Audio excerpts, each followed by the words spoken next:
morava na cidade do interior do Rio de Janeiro, trabalhava como marceneiro. Comecei a crescer, fui fazer uma reforma na minha oficina que eu tinha lá. Essa ideia foi uma péssima ideia, porque quando eu fui quebrar as paredes para ampliar minha oficina de trabalhar com produção de móveis e serviço de marcenaria, a parede ficou aberta. O vizinho da frente, que era usuário de droga, entrou na minha oficina, roubou todas as minhas ferramentas e me deixou sem nada. Quando eu cheguei no outro dia, eu olhei aquilo, eu fiquei desesperado, porque eu já tinha pegado o adiantamento com os clientes, em torno de 17 clientes. Eu não teria como devolver esse investimento deles para mim. Quando eu olhei as câmeras e vi que era o vizinho, eu, de posse dessas imagens, me dirigi à Polícia Civil mais próxima daquele distrito e falei, mostrei, eles com muita insistência minha, eles quiseram olhar e falaram, ó, esse aqui já tem umas 10 passagens, esse aqui é furto, não foi pego em flagrante, a gente não tem equipe para mandar lá.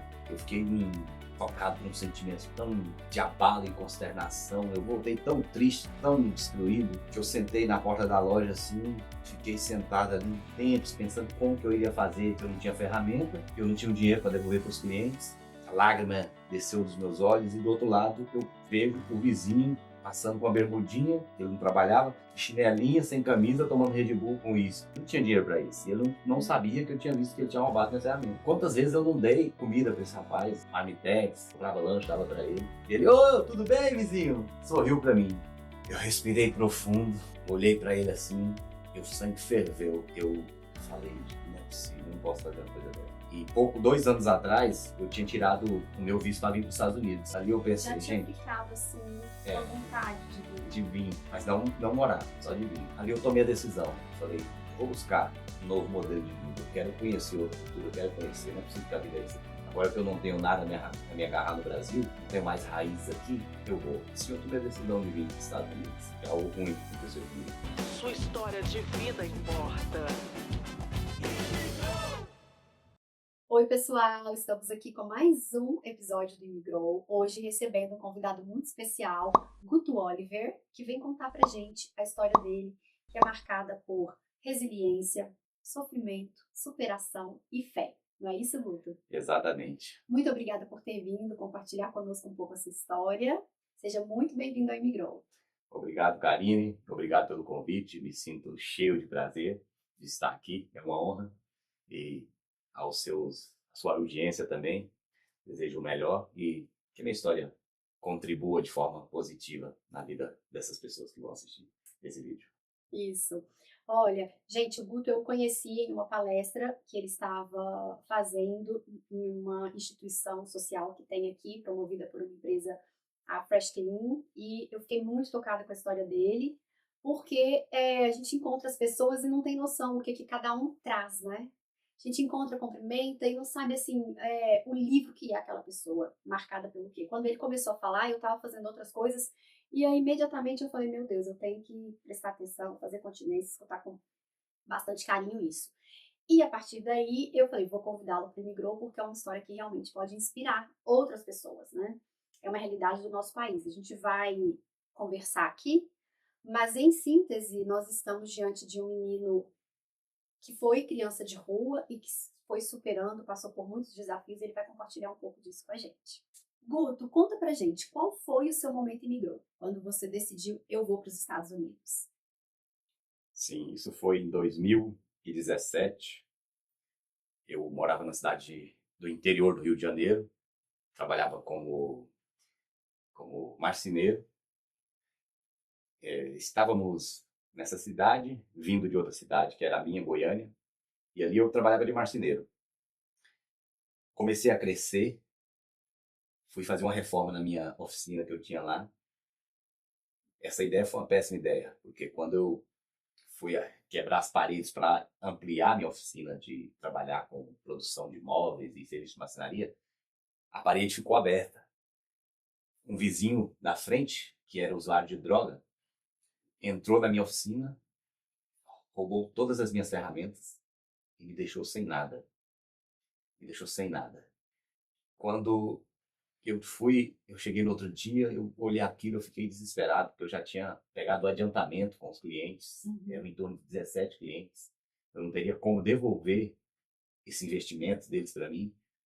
Quando eu olhei as câmeras e vi que era o vizinho, eu, de posse dessas imagens, me dirigi à Polícia Civil mais próxima daquele distrito e falei, mostrei, eles, com muita insistência minha, quiseram olhar e falaram, ó, esse aqui já tem umas 10 passagens, esse aqui é furto, não foi pego em flagrante, a gente não tem equipe para mandar lá. É melhor você, se você quiser passar ele, sabe, entende o que é passar, né? Se quiser fazer ele, pode fazer, ninguém vai se importar com isso, não. Não tem valor algum. Eu fiquei tocado por um sentimento tão de abalo e consternação. Eu voltei triste em ouvir, em querer buscar justiça. E uma pessoa que é supostamente da lei me oferecer vingança. Eu voltei tão triste, tão destruído, que eu sentei na porta da loja assim, fiquei sentado ali por tempos, pensando como que eu iria fazer se eu não tinha ferramenta, eu não tinha um dinheiro para devolver para os clientes. E a lágrima desceu dos meus olhos, e do outro lado eu vejo o vizinho passando com a bermudinha, que ele não trabalhava, de chinelinha, sem camisa, tomando Red Bull com uísque. Eu não tinha dinheiro para isso. E ele não sabia que eu tinha visto que ele tinha roubado minha ferramenta.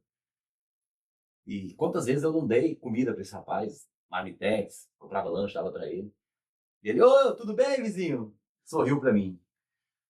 Eu respirei profundo, olhei para ele assim, meu sangue ferveu. Eu falei, não é possível, eu não posso fazer uma coisa dessa. E 2 anos atrás, eu tinha tirado o meu visto para vir para os Estados Unidos. Ali eu pensei, Já tinha gente, ficado assim, com a vontade de vir. de vir, mas não morar, só de vir. Ali eu tomei a decisão, falei, eu vou buscar um novo modelo de vida, eu quero conhecer outra cultura, eu quero conhecer, não é possível que a vida é isso aqui. Eu tenho que fazer justiça com as minhas próprias mãos. Agora que eu não tenho nada a me agarrar no Brasil, não tenho mais raízes aqui, eu vou. Assim eu tomei a decisão de vir para os Estados Unidos. Achei de algo ruim que aconteceu comigo. Entendi. E quando você chegou aqui, qual foi, assim, o primeiro sentimento que você teve de ver como eram os Estados Unidos? Porque a gente conhece, no Brasil a gente conhece de filme, da televisão. Como foi chegar nos Estados Unidos? Você lembra desse dia, dessa primeira impressão que você teve? Lembro como se fosse hoje. Eu desembarquei em Miami. Quando eu cheguei lá, era como se eu estivesse em outro mundo. Achei aquilo muito bonito, casas grandes, avenidas largas, a rua limpinha. A primeira coisa que eu fiz quando desembarquei foi procurar uma loja para comprar um donuts. Porque quando eu era criança, eu assistia aqueles filmes, desenhos, e os policiais todos estavam tomando um café e uma rosquinha, um donut. A primeira coisa que eu fiz, comprei vários donuts e comi. Teve outra coisa interessante que me chamou bastante atenção.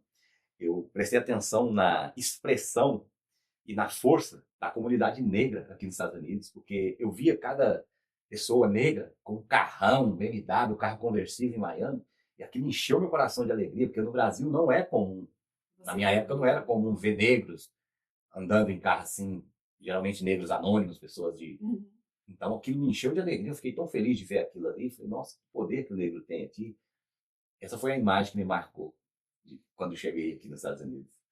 Interessante, é uma visão que muita gente, por não ser negro, não tem essa experiência, assim, né? É um ponto que me chama a atenção, porque tá tão estrutural o preconceito que acaba só quem vive que é chamada a atenção para isso, né? Sim, exatamente. E aqui você pensou, você vendo, você já se identificou, assim, eu posso ascender aqui, né? Você se viu representado ali. Ali eu vi uma representação forte, financeiramente falando, com as pessoas negras, mas com poder aquisitivo forte. Poder aquisitivo forte, isso chamou muito a minha atenção e ficou realmente gravado. E também frequentando lugares, né? Porque tem alguns lugares no Brasil, restaurante, assim, que você é muito dividido. Apesar das pessoas falarem, no Brasil não tem racismo, no Brasil não... É complicado você dizer sem ser, né? Negro sem estar vivendo ali. A gente não presta atenção, mas depois que começou a se falar mais de racismo estrutural e tudo, eu começo a prestar atenção no Brasil quando eu vou de férias. Em alguns lugares, você realmente não vê negro. Aqui não, aqui em qualquer shopping que você for, qualquer restaurante que você for, você consegue identificar. Você vê, é mais homogêneo. Sim, com certeza. Esse caso de racismo, isso é muito abrangente. Certa vez, tem um caso, isso lá no interior do Rio de Janeiro, minha esposa, ela era lojista, tinha loja de roupas, e ela tinha uma parceira uma fornecedora que era importante na vida dela, que fornecia para ela. Essa moça, ela chegava, estava eu e minha esposa junto. Ela cumprimentava minha esposa, dava a mão. Oi, tudo bem, amiga? Beijava ela, me ignorava completamente. É como se eu não estivesse ali. Eu olhava aquilo e um dia eu falei com minha esposa: você percebeu que a fulana não me cumprimenta e me ignora toda vez? Aí minha esposa não tinha prestado atenção, não tinha se atentado para isso. Aí certo dia ela pegou e viu. Que a moça chegava, pegava na mão dela, ela Te ignorava. completamente, como se eu não estivesse ali. Aí ela pegou e falou: nossa, isso é um absurdo. Como que ela chega e não fala com você, te ignora completamente? Eu falei: isso é normal. Eu já acostumei com isso, já não me fere mais não. E você já sente assim, isso é racismo, essa pessoa é racista, é uma coisa que você já consegue identificar? Na verdade, ela deixava isso explícito. Racismo tem falta de educação também, né? Mas você entende assim mais como um racismo? Sim, porque ela falava assim: aquele escurinho é seu marido?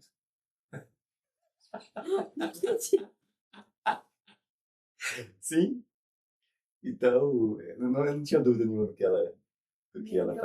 qual era o sentimento dela e qual era a intenção, a motivação dela me ignorar e não comentar. Ela falava, eu perguntou isso para minha esposa, E primeira você vez. morou em diferentes estados no Brasil, né? Você sentiu o racismo mais acentuado em algum lugar ou não? Lá nesse lugar era bem. Esse lugar onde eu estava era bem. Era bem. Tinha muitas pessoas de cor, pessoas. E aí as pessoas, parece que elas se isolavam, elas não frequentavam certo ambiente, tipo uma elite um pouco mais alta. Você não via pessoas negras. Isso foi no Tocantins? Não, isso foi no interior do No Rio. interior do Rio. Os lugares melhores, você não via muita gente frequentando os restaurantes melhores. Eu ia, quando eu olhava para o lado, só tinha eu de negro. Eu, mais um no máximo e tal.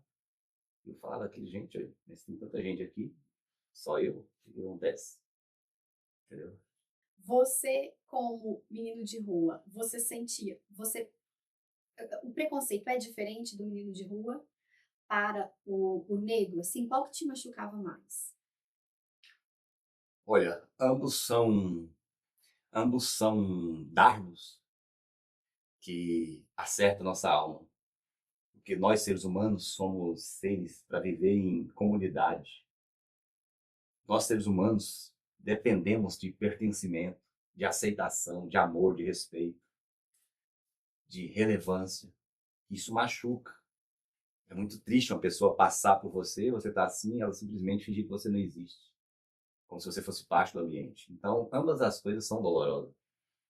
Eu não estou querendo aqui discursar, advogar em defesa do vitimismo, falar porque eu sou negro, passei por isso tudo. Porque existe negro, pessoas, meninos brancos de rua, que também passam, também são feridos pela espada da indiferença da sociedade. Mas eu quero dizer que ambos são dolorosos. Sem elencar e elevar um a mais ou menos, mas ambos são dolorosos e machucam a alma da criança ou da pessoa que passa por tal situação. E você sentia, assim, já teve alguma situação de você estar com algum menino de rua branco e aconteceu uma situação e a pessoa imediatamente atribuía a você, porque apesar de você e ele serem meninos de rua, você era um menino de rua negro? Sim, aconteceu uma vez. Isso em Goiânia, eu tinha na base de 13 anos, 12 para 13 anos. A gente almoçava numa instituição de amparo do governo. Ela dava refeição para menino de rua. E tinham assistentes sociais lá que orientavam esse menino, dava conselho. Certa vez fui almoçar nesse local e a bolsa de dessas moças que estavam lá, ela era novata, ela era estagiária, estava lá e a bolsa dela sumiu. Tinha vários meninos nesse momento. Ela acusou eu. As outras já me conheciam, sabia que eu tinha esse caráter ainda, que eu já ia há alguns anos lá almoçar. E ela sabia que eu não usava droga, que eu não era esse tipo de pessoa. Mas essa menina, ela me acusou. Falou que eu tinha roubado a bolsa dela. Quando ela foi verificar, a bolsa dela estava em um local que não era habitual. Ela colocou em outro local e eu não estava achando. Ela mesma esqueceu. Só que aí já era. Chamou a polícia foi ver, olhou, perguntou um monte de perguntas pra mim e falou assim: não fez nada, não fez nada. E quando ela vai ver, a bolsa estava lá. Sim, e aí você foi acusado. Mas não deu nada, porque não. você era um único negro, então imediatamente era o primeiro suspeito. Provavelmente ela levou por esse lado. Uhum. Porque foi o único que ela acusou, se tinha mais meninos lá. E olha, você já teve que passar por tantas adversidades, assim, você teve que se adaptar, né? Por ser um menino pobre e ter sido morador de rua, um contexto de adaptação. em ambientes, em trabalhos, e depois, quando você já está mais ou menos com isso organizado, você vem para os Estados Unidos, onde é mais um processo de adaptação, é mais um contexto de pertencimento, porque eu vejo assim, eu acredito que uma criança que tem a história que você tem, está o tempo todo buscando pertencimento. Enquanto você estava com isso mais ou menos organizado no Brasil, você se coloca de novo numa situação de buscar o pertencimento, que é um pouco a saga do imigrante aqui nos Estados Unidos. Como que é isso, essa busca, viver nesse contexto o tempo todo, assim? E agora, aqui nos Estados Unidos, você está, acho que mais adaptado, mas vivendo ainda essa realidade de pertencer a um país que não é o nosso. Quando eu cheguei, eu senti muito, como eu posso dizer, um peixe fora d'água. Pela questão da cultura, primeiro, o clima, muito frio, e, por último, a barreira linguística, Sim. que me impedia de me comunicar. Então, eu tive que trabalhar em mim esses assuntos, resolver esses empecilhos que estavam me impedindo de me sentir como parte aqui dessa nova vida, desse novo contexto que eu havia escolhido para me inserir nele.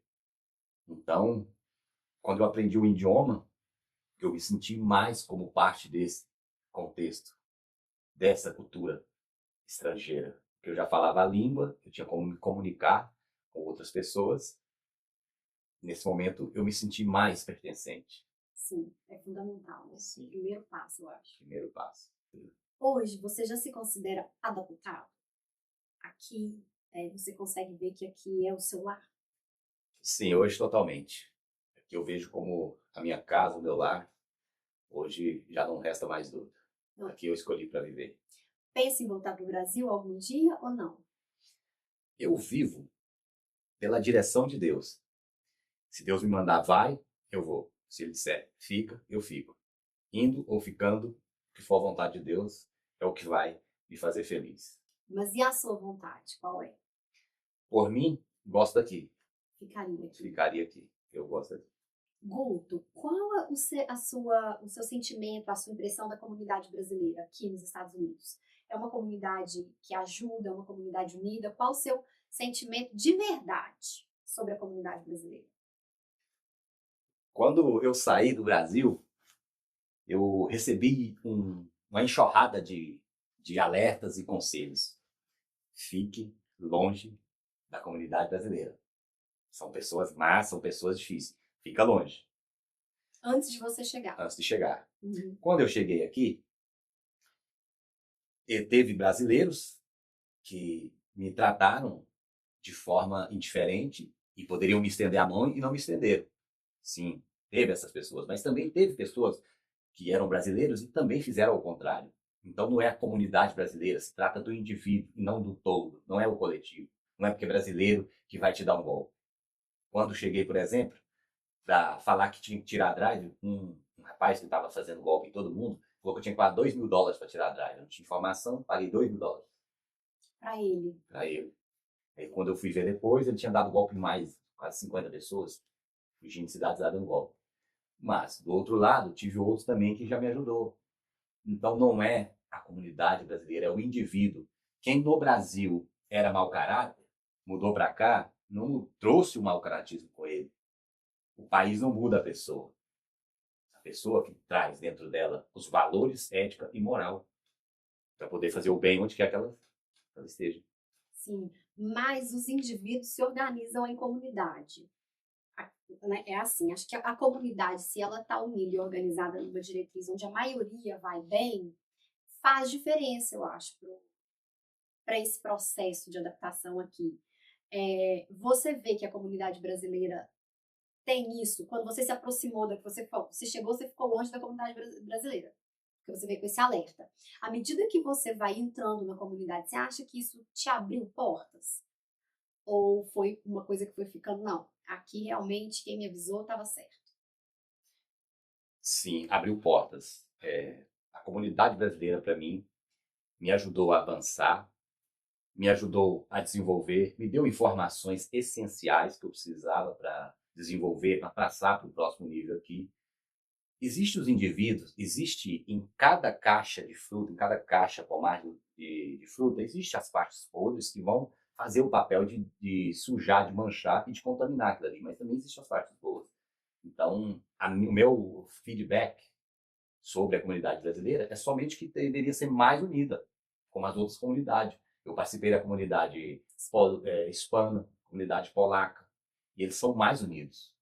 Nesse sentido, eu acho que nossa comunidade brasileira poderia se unir e fazer mais um pelo outro, que cresceríamos muito mais como indivíduo e como comunidade. De forma organizada. De também, forma né? organizada. Mas eu percebo que isso está mudando. Sim, eu também Tem o penso Imigrou, que é nisso. um grande podcast. Ai, gostei Karine. do jabá. Karine está fazendo um excelente trabalho, tá trazendo essas histórias, fazendo as pessoas se unir. Tem outras comunidades que estão sendo criadas, clube. Então, Muito. Aqui também eu vejo, por exemplo, o profissional, que no Brasil seria visto como um profissional liberal, aqui já se vê como um empreendedor. É diferente, né? sim, No Brasil, por exemplo, uma pessoa que trabalha com falando limpeza ou com construção, em geral, no Brasil, são profissionais liberais. Aqui, se não estão ainda como empreendedores, vão marcar esse passo para chegarem a empreendedores. E eu vejo que tem havido um movimento para esses grupos se organizarem e estarem fazendo network junto, trocando conhecimento. Eu acho que a gente vai ver sim uma mudança rápida no mindset e nessa união da comunidade brasileira. concordo com você. Guto, e aqui você já conseguiu construir, desde que você chegou, uma rede de apoio, pessoas assim que você conta, que você sabe assim, não, se acontecer alguma coisa, eu tenho a quem recorrer. Ou ainda não? Aqui, americano não. Tem a minha família, né? Porque geralmente quando a coisa aperta, quando o sapato aperta, você tem geralmente a sua família e amigos próximos. Então isso aí sim, eu já edifiquei isso para mim. Aqui, que bom. Sim, E você se considera a rede de apoio de alguém? Você sabe que tem pessoas que contam com você aqui? sim, várias pessoas contam comigo. Isso é que é bom, né? Sim. Esse crescimento humano, a gente poder estar ajudando. E qual o maior aprendizado que a vida de imigrante te trouxe? Porque você já tem uma história que te levou a aprender bastante coisa. Principalmente decência humana, assim. E aqui, qual foi o maior aprendizado que você destaca que a vida de imigrante proporciona? Na minha concepção, a garra, quando você navega e atravessa um horizonte, que você queima o barco, você não tem para onde voltar, não existe um plano B.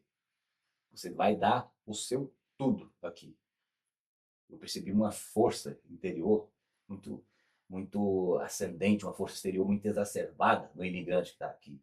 Aqui eu descobri uma força interior que no Brasil eu não tinha. A gente só descobre a força, o tamanho da força que tem, quando a nossa única alternativa é usada.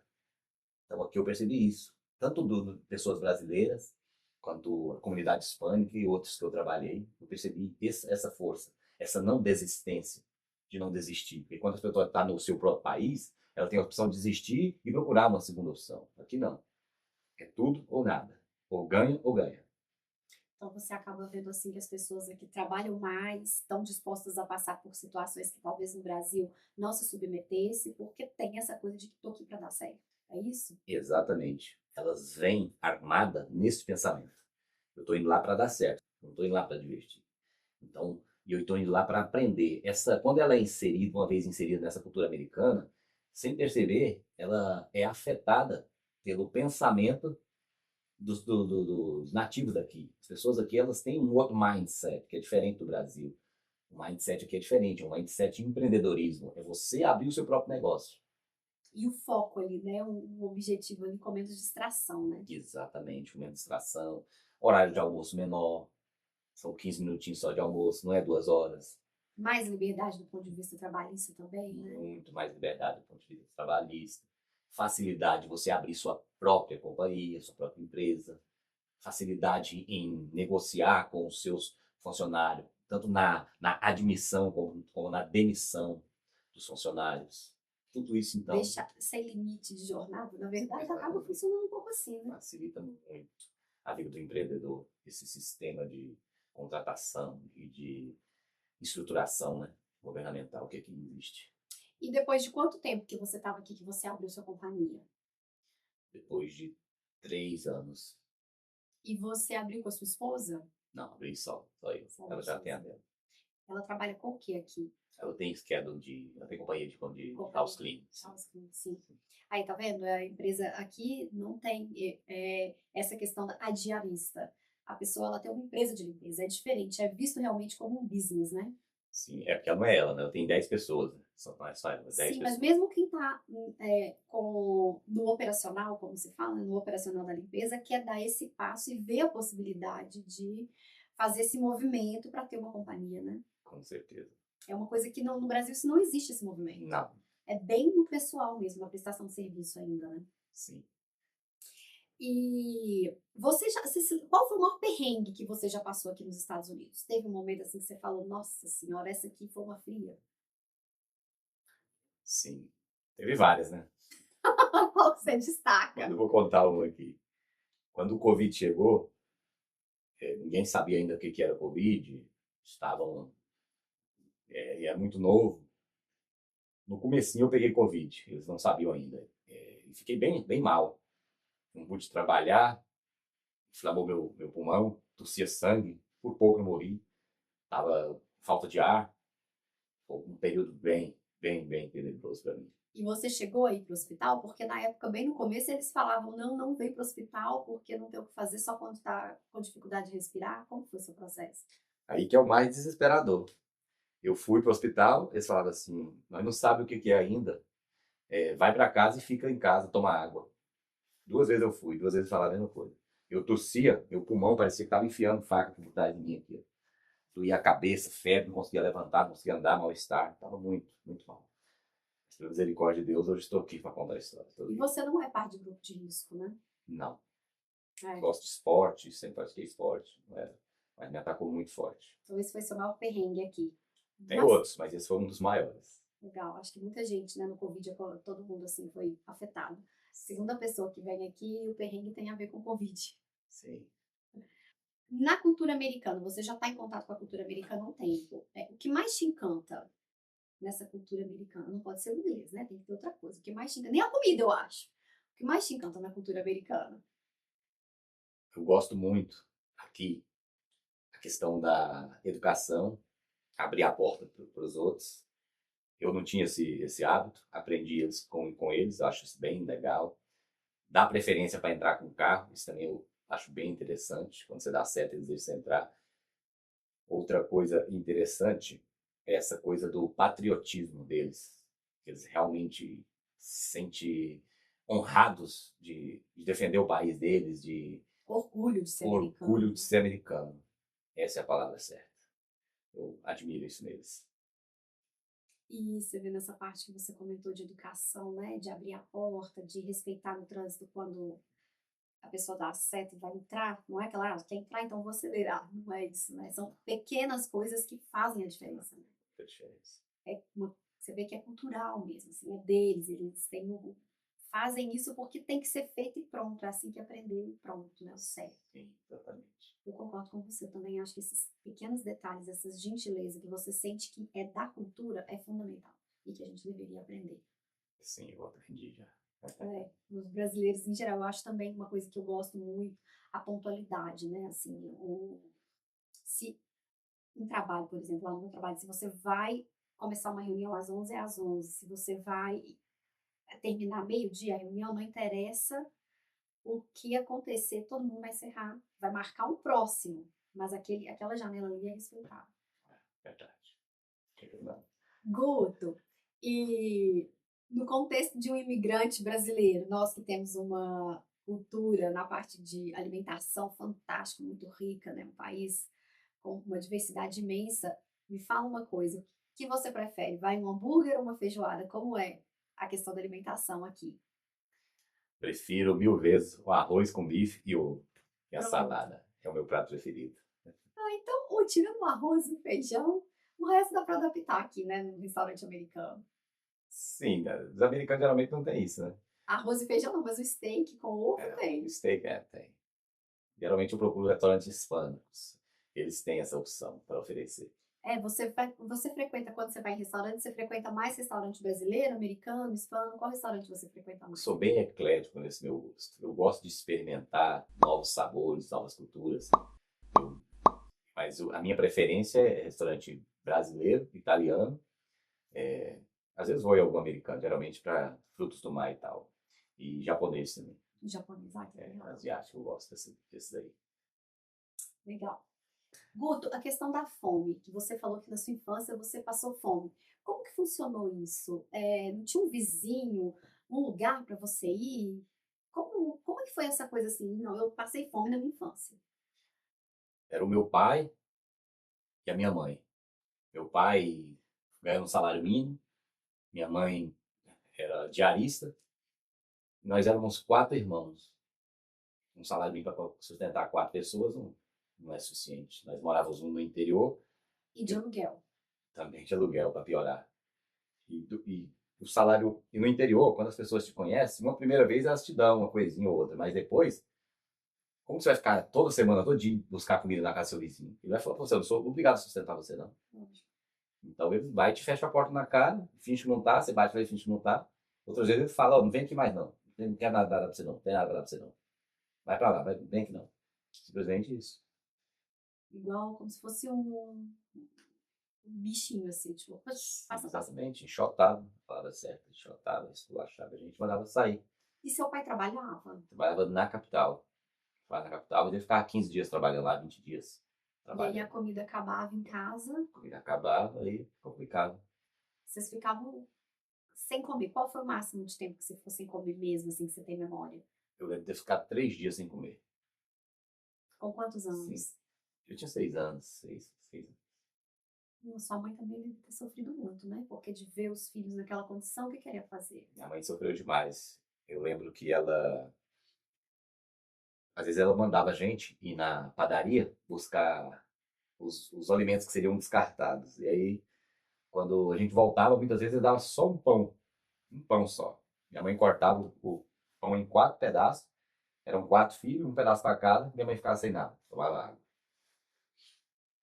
Não tinha o que comer, tomava água. Outras vezes ela mandava a gente ir no açougue, a gente ia no lixo do açougue, pedia aqueles ossos, levava aqueles ossos para casa, e vinha com a faquinha e arrancava com a faquinha o restinho de carne que tinha nos ossos. Fazia arroz com sebo de boi. Esse sebo de boi, a gordura do boi, fazia o arroz, a gente pegava aquela quirela. No interior tinha isso, era arroz processado, e sobrava aquele restinho que ia jogar fora. A gente pegava aquilo. Às vezes era comida de galinha, milho. A gente pegava isso também. E ela fazia isso frito com sebo. Tinha que comer imediatamente, porque rapidamente aquilo já secava e ficava aquela pasta. Acabou. Sim, exatamente. E você lembra do gosto? Não era nada agradável, era bem mal. Mas você lembra, assim, se você sentiu o cheiro, você sabe. Sim, com certeza. Lembro, sim, com certeza. Nessas idas e vindas da padaria para casa, eu tinha que passar na frente da casa de um cara que era extremamente racista. Esse cara projetava contra mim todo tipo de ofensa racista, preconceituosa, você imaginar. Todo dia, eu passava de manhã, e ele tinha o prazer de me ofender. Ô negro, ô macaco, ô urubu, ô preto. Tudo, ele me xingava. E eu descia, não respondia nada, a cabeça baixinha, sem responder. Passava e voltava. Esse meu algoz, não se contentando em apenas me ferir emocionalmente, certo dia, eu estava passando, caminhando do outro lado da rua, bem apreensivo, com medo, olhando para ver se não via ele. Aí eu fui do outro lado da rua, passando, pensei que ele não estava lá nesse dia. De repente eu escuto: ô preto fedorento! Isso foi com 6 anos. Quando eu olhei, ele estava com o estilinho puxado assim. Quando eu olhei, ele soltou. Taf! Uma pedrada no meu olho. Até hoje eu tenho cicatriz. Uhum. Por meio milímetro eu não fiquei cego. Aquele dia eu voltei para casa chorando, triste, chorando, com a mão no olho, chorando. E cheguei em casa, na minha inocência de criança, peguei uma água sanitária que estava lá, comecei a lavar a pele, achando que o motivo, a causa era realmente a cor da minha pele. Porque eu era tão criança, em ter idade, eu não entendia que não estava em mim o problema estava nele, e não em mim. Aí tentei lavar a pele. E a partir daí eu ficava com medo, não descia mais para lá. Esse era um, mas tinha vários outros que também me agrediam, me batiam. Eu, criancinha de 6 anos, 7, não entendia o porquê disso. Essas pessoas me agrediam. E você foi perguntar para sua mãe alguma coisa? Você foi questionar por que que isso acontece com a gente? Por que que a gente é diferente? Você tinha essa dúvida ou aos poucos isso foi clareando na sua cabeça de que era um preconceito, de que isso existia, de que preto e branco era visto diferente? A minha mãe, como ela veio de uma infância muito, muito difícil, muito traumática, ela não tinha instrução, ela não tinha conhecimento sobre a sociedade, sobre a vida, então ela era muito básico, muito limitado. Ela não sabia nem escrever, nem ler. E sua mãe também tem uma história muito triste, né? Assim, você conta no livro de ter sido torturada, né, na verdade. Acho que a palavra é essa, né? Conta pra gente um pouco esse momento de você conversando com a sua mãe, de você ter visto ela tão machucada, com tanta cicatriz e ter perguntado. Isso eu tinha na base de 6 anos de idade. Eu, como criança, desde cedo, fui muito curioso em saber as coisas. Eu tinha nutria isso em mim, curiosidade. Eu vendo minha mãe com 60% do corpo queimado, aquilo me despertou a curiosidade. Eu perguntei para ela, mãe, isso, nesse tempo ela falava ainda, pouco depois disso ela atacou o primeiro AVC. Mãe, o que é isso no corpo da senhora? Que queimadura é essa aí? O que é isso? Ela estava sentada comigo, eu assim, sentado baixinho, um pedacinho de touca, ela sentada em outro lugar com a bacia chupando manga. Quando eu fiz essa pergunta, as minhas palavras atingiram ela como se fosse um supapo brusco assim. Aí isso carregou o pensamento dela para longe, os olhos dela ficou olhando ao tempo. Em alguns segundos ela falou assim: meu filho, quando eu era criança, tinha mais ou menos a sua idade, seu avô morreu e saiu dando. E sua avó morreu, desculpa, sua avó morreu e sua avó saiu dando os filhos para cada pessoa. Eu fui para casa de uma mulher, todos eles eram pessoas brancas, e essa mulher, falou o nome da mulher, por pouco tempo, ela pegou. Eu não fui para morar com uma criança, a minha infância foi roubada. Eu tive que trabalhar, ela não falou com essas palavras, não estou falando minhas palavras. Uhum. Eu tive que trabalhar como empregada doméstica. Eu fazia o café, eu lavava a roupa, eu acordava primeiro que todo mundo, e dormia primeiro, depois de todo mundo. Certo dia, eu estava fazendo um café e o fogão a lenha era muito alto. Eu pegava um banquinho de madeira, pisava nele, subia e fervia o café para botar no bule, para fazer o café, botar o pó. Certo dia a água já estava fervendo, eu fui subir no banquinho para colocar o pó. O bule virou, jogou a água toda em cima de mim, me queimou toda. Por isso essas cicatrizes. Eu percebi que enquanto ela olhava, os olhos dela ficavam marejados, os olhos dela brilhavam. De relembrar.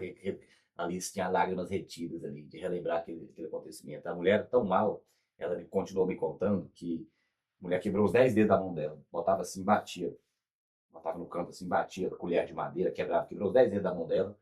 Certa ocasião, a mulher tacou uma panela que furou, quebrou o lado da cabeça dela, que enfiou um garfo nas costas dela.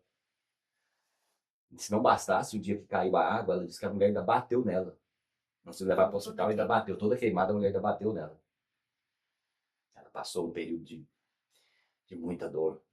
E o mais impressionante, diante disso tudo, no meu coração criança ali, eu pensava, nossa, minha mãe deve odiar essa mulher. Que mulher cruel. Eu fui e perguntei para ela, mãe, e o que a senhora faria com essa mulher? Isso me deixou realmente, assim, impactado. É, porque a gente vai querendo, é da natureza humana, assim, né? Tipo, Desde fazer uma criança. justiça. Desde criança você quer justiça. A Uhum. resposta dela me deixou atônito. O que a senhora poderia fazer? O que a senhora faria com essa mulher, se a senhora visse essa mulher? Ela falou assim, nada, meu filho. Quem faz justiça é Deus. Não tem nada contra ela, não. Aquilo ali, eu modelei o perdão.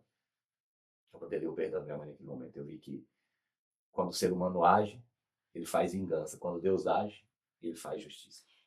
E de onde você acha que a sua mãe trouxe essa fé? Porque tão nova ela ter ido, já sido doada para um trabalho escravo, uma casa que ela era torturada, e ter essa consciência de esse pensamento tão sofisticado de que existe um criador, de que existe uma ordem no universo que cuida das coisas. De onde veio isso na sua mãe, você acha? Depois dessa primeira senhora que torturava ela foi morar na casa de outra senhora. Essa mulher era uma mulher boa, uma pessoa agradável, cuidava bem dela.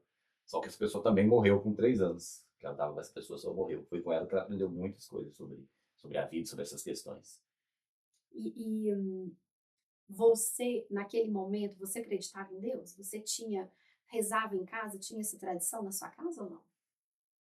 Ainda não. Criancinha ainda não. Meu pai tentava me falar sobre Deus, mas era muito confuso a forma que ele falava, eu não entendia. Então ainda eu não acreditava em Deus.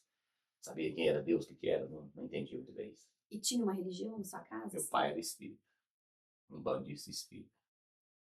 Entendi. E sua mãe?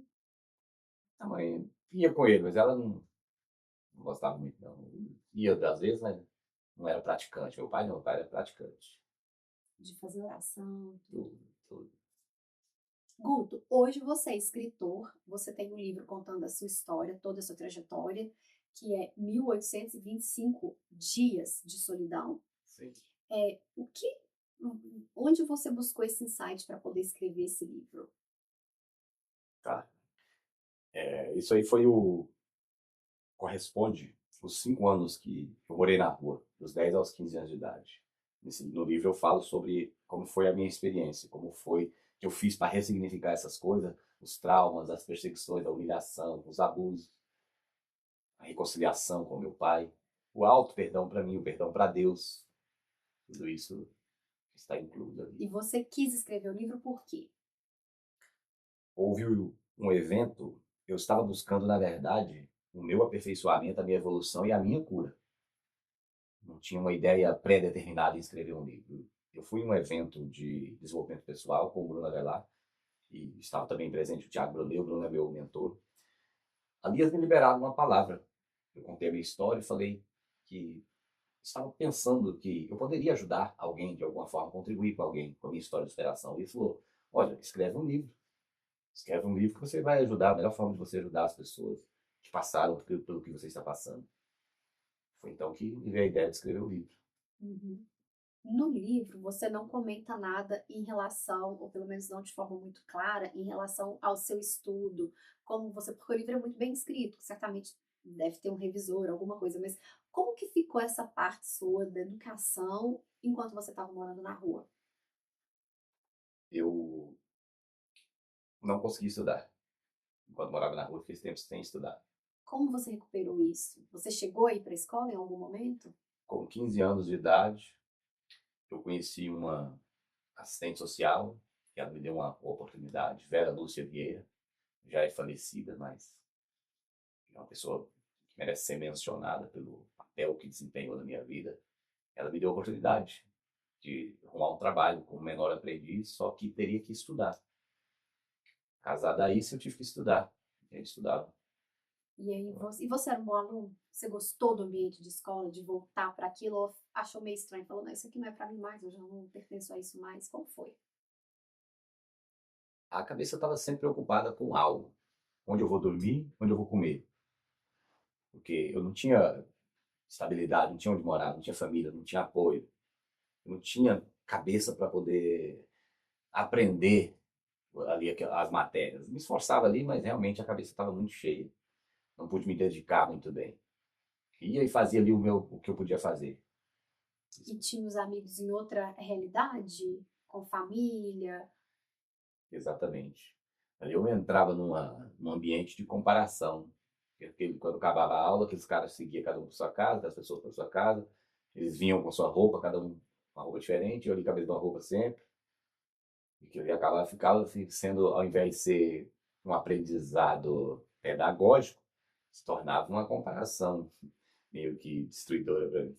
Sim, um pouco humilhante, assim, É né? humilhante. Humilhante. Você viu os meninos todos com mochila, tênis, blusa limpinha, falando de mãe, comprando merenda na escola, assim? Sim, exatamente. Exatamente. Tinha mais criança de rua que estudava nessa escola ou não? Não, só tinha eu. Só tinha eu. Nessa escola só tinha eu. E você continuava morando na rua? Também, quando estava morando na rua. Então a Vera Lúcia conseguiu o trabalho para você, Pelo te primeiro colocou mês, na desculpa, pelo escola. primeiro mês eu continuei morando na rua. Mas aí foi um mês inteiro dessa forma. Uhum. Daí eu passei a viver de favores nas casas das pessoas. Guto, no seu livro tem uma parte que você coloca, que eu achei muito interessante, assim, ter essa consciência, que é: a necessidade não respeita o medo e a fome não aceita não como resposta. Como foi essa conclusão? Porque você era muito jovem para poder ter essa consciência de que, peraí, não dá para aceitar não como resposta, porque amanhã a fome vai estar pior, eu tenho que resolver isso. É. E a necessidade também nesse sentido, né? De que eu tenho que enfrentar o medo, porque não é uma questão só de conforto, não é uma questão de sobrevivência. Então, como foi esse trajeto para chegar a essa conclusão? Isso se deu quando eu tinha 10 anos de idade. A gente morava na capital do estado de Goiás. Meu pai queria voltar para o interior, e nisso a gente já tinha mudado para a cidade, a, tinha melhorado um pouco a nossa condição, porque pelo menos eu trabalhava de flanelinha, eu lavava carro, engraxava sapato, pegava resto de alimentos na feira. Ali eu já não passava mais fome. A dificuldade continuava, mas não passava mais fome. A gente mudava de 3 em 3 meses. Depois eu vim saber o que era. Na época eu não sabia, mas é porque meu pai não pagava aluguel e éramos despejados. Morava em barraco de tábua, com cobertura, com telhado de lona. Depois a gente era despejado, por isso que saía. Meu pai, ele não conseguia pagar o aluguel. Tinha um motivo interessante. Ele tinha um amante. Além da minha mãe, ele tinha um amante. Porque a minha mãe sofreu o segundo AVC. E nisso ela não podia mais atender às necessidades como mulher. Nisso ele era um homem ativo, mesmo sendo idoso, era ativo, ele arrumou essa mulher. Teve um amante por 30 anos. E ele queria ter tempo para poder dormir na casa dessa amante. Nisso ele falou: vou levar minha família para o interior, porque nasci na mesma cidade, mora na mesma cidade, eu não posso dormir fora, tem que voltar para casa todo dia. Teve essa ideia de voltar para o interior. Nisso de voltar para o interior, ele falou. Nem me avisou, na verdade, não avisou nem para mim nem para o meu irmão. Você quer que eu já entre nesse pedaço? Né? Pode. Nem avisou para mim nem para o meu irmão. Nós dois estávamos na faculdade, lavando o carro, as pessoas, os estudantes. Quando a gente volta, vem fazendo o trajeto a pé, conversando sobre videogame, sobre algumas coisas. A gente ficou maravilhado, nunca tinha visto isso, videogame, essas coisas. Quando a gente vira a esquina, que a gente olha, tá um caminhão basculante. E eles botando os nossos poucos pertences em cima do caminhão basculante. Minha irmã de um lado, minha outra irmã do outro, e minha mãe na cadeira de roda. Porque aí nessa altura ela já não andava e já não falava. Perdeu a autonomia da voz e também já não andava. Por causa do AVC. Por causa do AVC. Chorando muito, e as minhas irmãs também desabando em lágrimas. Você é o caçula. Eu sou caçula de 4 irmãos. Nessa época eu tinha 10 anos. Eu olhei aquilo, eu fiquei paralisado. Me tomou um sentimento de frustração, de abalo, de consternação, que eu fiquei assim. Meu irmão também paralisou. Ele com 15 anos. Eu com 10. Ele paralisou, ficando do outro lado da calçada assim, paralisado. A partir de alguns segundos, não sei precisar o tempo, nós olhamos um para o outro e ele falou assim para mim: acho que o papai quer levar nós de volta para casa. Aí eu tive coragem de perguntar, falei: gente, o que está acontecendo? Eu já sabia a resposta, mas perguntei para confirmar. Elas falaram: o papai quer levar nós de volta para o interior. Eu falei: mas para que é isso? Para quê? Lá não presta. Ele: não, vou levar vocês porque lá vocês ficam melhor. Ignorou completamente o que a gente queria. Nisso, só deu tempo de eu pegar a mochila, uma sacola de mercado, botar uma cobertura sapeca dentro, algumas roupinhas, e ele botava o povo no caminhão e ia embora. E aí eu sentei ali com minhas pernas meio tremendo. E antes dele ir embora, meu irmão falou uma coisa. Falou: cara, eu não vou voltar para o interior. Ali foi a decisão mais importante, a decisão mais difícil que eu tomei na minha vida, com 10 anos de idade. Meu irmão virou para mim e falou assim: cara, não vou voltar para o interior para apanhar de marmanjo, passar fome, não. Vou ficar aqui, vou morar na rua, mas fico aqui. Aí eu decidi, falei: também não vou voltar para passar fome, não. Eu só tinha 2 opções, estava num dilema. Ou eu voltava para o interior com a minha família, minha mãe passava fome, apanhava lá, ou eu ficava na cidade e tentava buscar algo melhor para um dia no futuro poder ajudar. Eu escolhi a segunda opção. Ficamos, e enquanto o caminhão distanciava, parece que um pedaço de mim estava sendo levado. E ali eu fiquei por alguns minutos ali, imaginando o que eu faria da vida. E quando o caminhão se foi, eu fiquei. Só tinha eu e meu irmão. Primeiro dia, primeiros dias ele ficou comigo. Na faculdade a gente dormia em uma marquise. Depois ele arrumou outra oportunidade, foi para outro lugar. A partir dali eu fiquei só. Pedia, já não tinha mais fome. A fome já não era um adversário mais para mim. Porque eu pedia esmola, pedia comida nos restaurantes depois do horário, eles me davam. Agora eu tinha um outro adversário, que era a indiferença, que era o preconceito das pessoas e a solidão. Ele tinha outros meninos, mas eles tinham casa. Quando dava horário, cada um ia para sua casa, eu ficava ali. Comecei a dormir em cima da marquise de uma universidade federal que tem lá. Porque nessa mesma semana, em 1993, houve a chacina da Candelária. Foram 8 jovens mortos cruelmente em uma praça. Eram meninos de rua, em situação de carência, de abandono, vulneráveis, foram mortos. Ali eu tinha muito medo de ser morto também e fui dormir em cima dessa marquise. Nessa marquise eu estava protegido de pessoas mal intencionadas, mas não estava protegido da ação do tempo, do frio, da chuva. Com uma semana eu dormindo nessa marquise, aproximadamente, um dia eu estou dormindo. Os primeiros dias eu fiquei muito aflito, porque eu pensava que eu estava com o meu estado de alerta ligado. Por causa do que tinha Por causa do que acontecido tinha na acontecido Candelária. na Candelária. Eu pensava que alguém ia subir ali e me matar a qualquer momento. E você tinha 10 anos nessa época. 10 anos de idade. Como foi assim? Você escolheu uma marquise e você escalava para lá todo dia para poder chegar? Como é que você subia? Como funcionou isso? Era uma marquise, ela não era tão alta, ela devia ter 2 metros. Eu botava uma escadinha improvisada, subia na grade e subia para lá. Porque o pedaço dela era mais alto e ela vinha Era subindo. sua casa ali. Ali foi minha casa por 5 anos. Ali foi minha casa por 5 anos. Sem telhado, só o céu. Eu e o céu. Ali eu refletia quando criança, ficava olhando. Certo dia teve um episódio muito marcante que, desculpa se eu me emocionar, que toda vez que eu lembro, eu me emociono desse episódio, porque eu vivo a experiência de novo, mas não com tristeza, mas olhando com um olhar de gratidão e vendo como Deus é bom. Em torno de um mês que eu já estava lá na rua, certo dia, estou dormindo, tem um pressentimento, sai daí. Eu continuei, aí escuto um barulho ensurdecedor. Eu penso, continuo dormindo, tá com sono pesado. Quando me vem, uma coisa cai no meu rosto. Aí eu só viro pro lado, aí toca no outro rosto. Quando eu percebo, são gotas de água. De repente o céu desaba em chuva. Até então, o momento, começa a chover. E eu ali não tinha como me cobrir, não tinha como me esconder. Ela desce chuva, o céu desaba em chuva, começa a molhar eu ali. Até aquele momento eu tinha segurado as lágrimas. Não tinha chorado, tinha sido forte. Tinha passado quanto tempo? Em torno de um mês. Eu tinha segurado forte as lágrimas, falei que não ia chorar, mas ali não deu mais para segurar. Enquanto a chuva caía e me molhava ali, eu olhei para o céu assim, comecei a chorar. Olhei para Deus e falei, eu sou só uma criança. O que eu fiz de errado? Por que eu? Eu não entendo o que eu fiz, sou só uma criança. Eu já estou em situação difícil. Estou com frio, estou sozinho, não tem ninguém.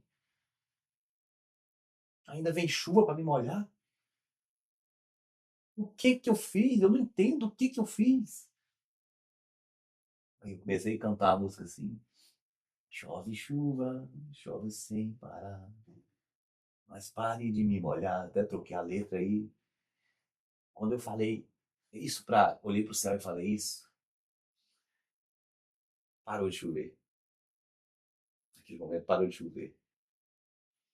Aquilo ali foi um sinal que muitos anos depois eu ia saber quem era que estava falando comigo, quem era que estava dando um sinal ali. Só que eu fiquei todo molhado. E ali, as minhas cobertas molhadas, minhas roupas molhadas. Aquela madrugada eu passei acordado com frio, porque como é que eu ia dormir? Aí eu estendi minhas roupinhas na grama da universidade. No dia seguinte. No dia seguinte, o pessoal da limpeza achou que era lixo, pegou e jogou fora. Fiquei sem roupa. Você ficou sem nada? Meu Deus. Fiquei só com a roupa do corpo. E aí, como foi pra você? Porque você já estava trabalhando assim na rua, né? Você olhava carro, Sim. você fazia dinheiro, como é que funcionava? Você guardava esse dinheiro? Imagina você com 10 anos de idade. Imagina você. Tá imaginando? O Uhum. que você faria sem um adulto, sem sua mãe, sem seu pai para te dar uma ordem, para te dizer o que você tem que fazer, sem te orientar? Eu não consigo nem pôr nessa situação, mas acho que provavelmente eu ia comprar bala, eu ia, sei lá, o que que eu ia fazer. Você respondeu o que eu ia falar. Balinha, pirulito, meu almoço era sorvete, chiclete, salgado, né? Não tinha o que fazer, não tinha idade para pensar o que era bom para mim ou não. E o restante do dinheiro eu jogava fliperama o dia inteiro, passar o dia. Eu Era a fazia época do ali, fliperama nos lugares, o que né? eu fazia ali, eu botava no fliperama. Era o dia inteiro ali. E ali eu anestesiava a minha dor. Ali, 1900 e tanto, coisa colorida não era tão fácil. Então eu olhava aquelas luzes eletrizantes, aqueles jogos, aquelas coisas.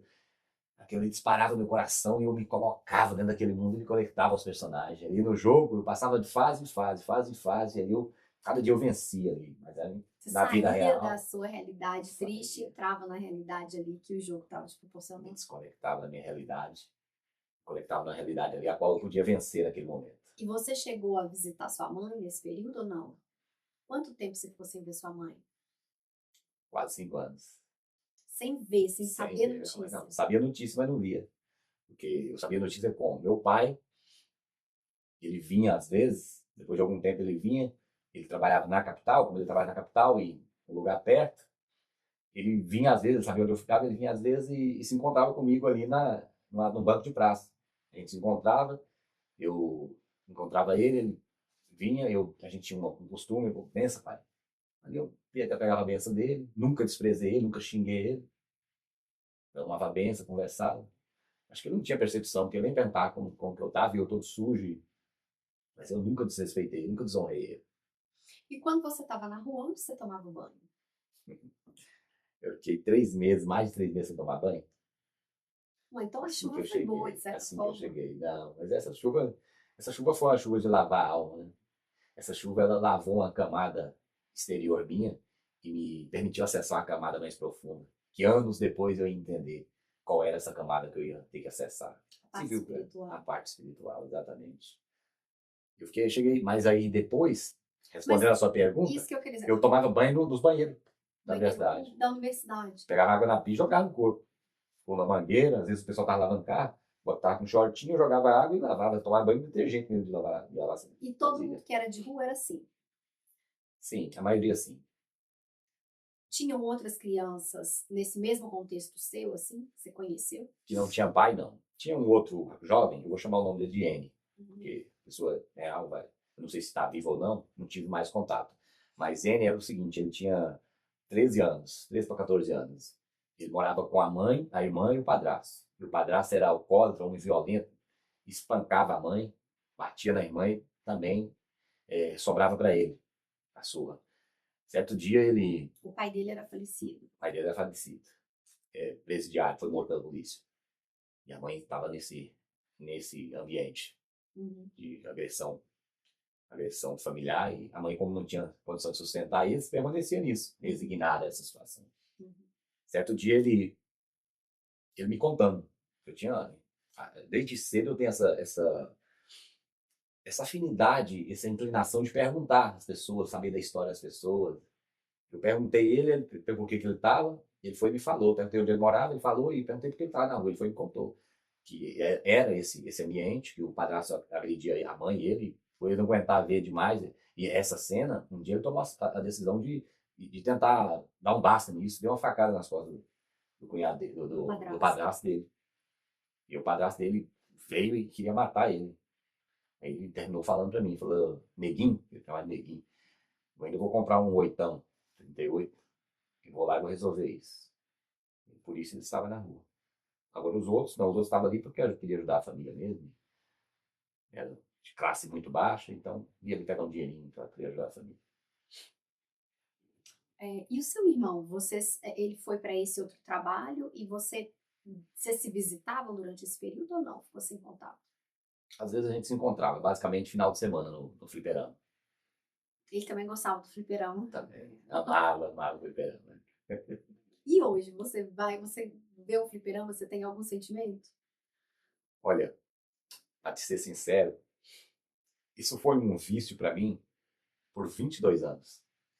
Porque eu Virou era uma patologia mesmo. virou um vício, que eu fui viciado nisso por 22 anos. Hoje não mais, hoje eu já não jogo mais. Eu tenho algo que eu faço que é muito interessante. Toda vez que eu termino de ler um livro, eu me dou uma recompensa, que é o quê? Poder jogar. Eu só posso jogar depois que eu termino de ler um livro. Eu eduquei o meu sistema dopaminérgico atrelado a isso. Ó, você só pode jogar depois que você ler o livro, não interessa. Então, depois que eu ler o livro, aí eu posso jogar. Só Então, tem fazer uma o que eu jogo. motivação. Além do conteúdo do livro em si, é uma sessão no fliperama liberado. Exatamente. Sua história de vida importa.